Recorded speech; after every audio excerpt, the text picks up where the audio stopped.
After learning about the female reproduction system in the last video, it's finally time to learn about the reproduction system in men. Care to take the lead? Hooray! I finally get to share what I've learned to everyone about the biology behind the male counterpart in reproduction.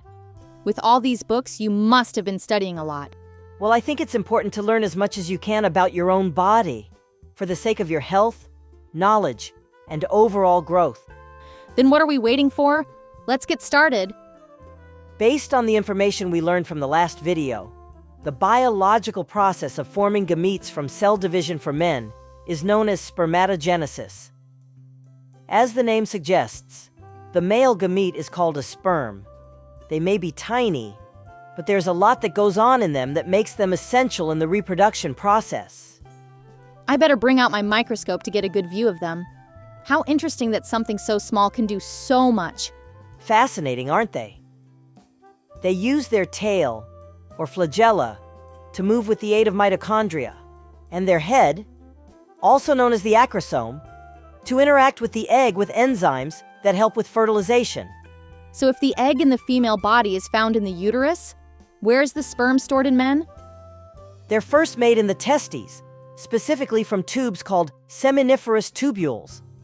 Once they're made, the sperm is stored in another tube called the epididymis, which is located at the top of each testicle until they have matured. I see. I have another question.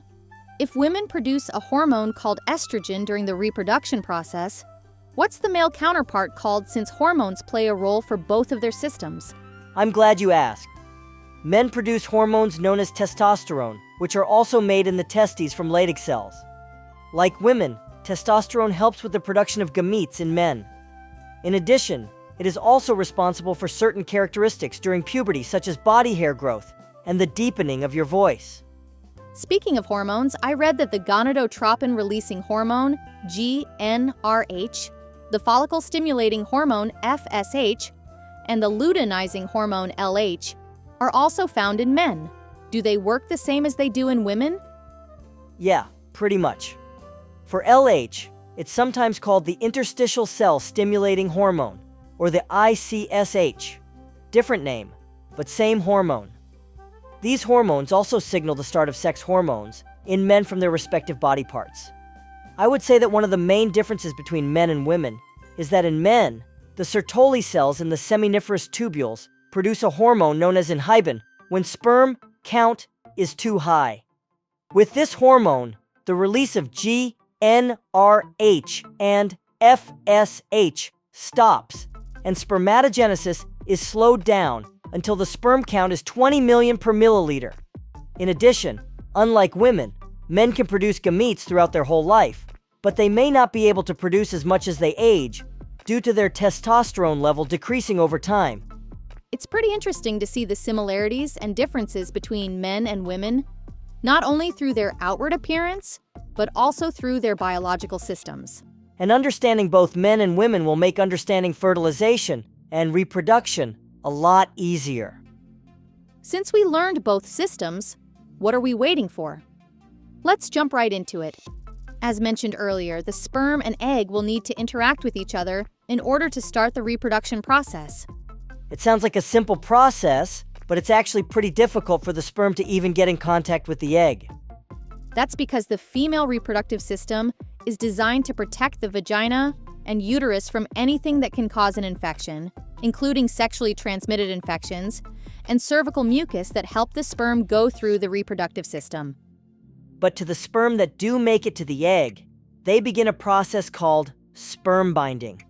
Through this, they release enzymes to break down the zona pellucida and corona radiata that surrounds the egg and fertilize the egg. And once the sperm is inside the egg, they perform the process of embryo development. Right. Once the zygote has been made, it will continue to go through cell division, and the egg will be split into multiple cleavage cells called blastomeres. This series of divisions will continue, and the cells will become smaller with each division. Soon, a ball of cells called a morula will be formed. After 100 blastomeres are made and 5 to 6 days have passed after fertilization, that ball of cells is now referred to as a blastocyst, which will soon become an embryo in humans. The embryo will continue to grow in the female body for 9 months. And finally, new life is born at the end of the timeline. Can you believe we really come from something so small? It's very hard to believe. We're even bigger than the cells we study in our lab. At least we don't need a microscope to be seen. Yup. We just need a good old mirror to see our beautiful selves. That's everything we have in this lesson. Here's a summary of what you learned in today's video. We'll give you a few seconds to screenshot these notes if needed.